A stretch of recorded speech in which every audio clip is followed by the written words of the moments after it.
တယ်ဆိုပေမဲ့လူဒီနဲ့ချက်ချင်းစုံကိုပြန်ပြတ်တက်ပြစ်ထားပါသေးတယ်ဒီရောက်တော့တက်ပြီးတော့ဘယ်လိုဒီသူကပြေးကျင်နေရတော့ပြန်ထည့်အောင်ပဲလုပ်နေကြမှာဘေဘီနေတဲ့ club ဖြစ်ချင်နေကြမှာပြန်ပြတ်ပေးတယ်လက်ကိုပြန်ပြတ်ပေးတာကြမှာအေးဒီအကုန်လုံးပါသွားပြီဆိုရင်တော့ပေါ့ဆိုတော့တက်ပြတ်ကြည့်အောင်တော့လက်တော့ပေါ့တက်ပြတ်ပေးတာလည်းပဲဒီနေ့ကောင်းလို့ရရတက်ပြတ်စူးစမ်းပြဖို့တက်လာတယ်ပေါ့ပေါ့ကျင်းနေပြီအဲ့တော့အေးဒီကတက်ပြတ်တက်သွားခဲ့ပါလူဒီတယောက်တည်းပြေးဝင်လာမှဒီမိုတေးနဲ့ဆိုတော့ဘာလဲပေါ့ဒါပေမဲ့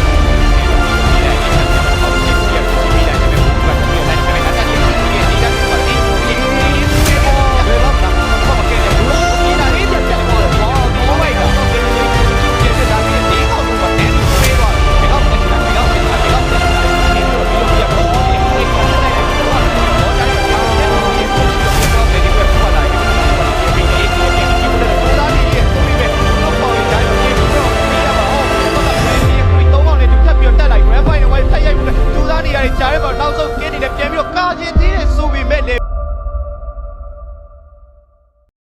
Brain Esport တကယ်ကောင်းခဲ့ပါလေဗျ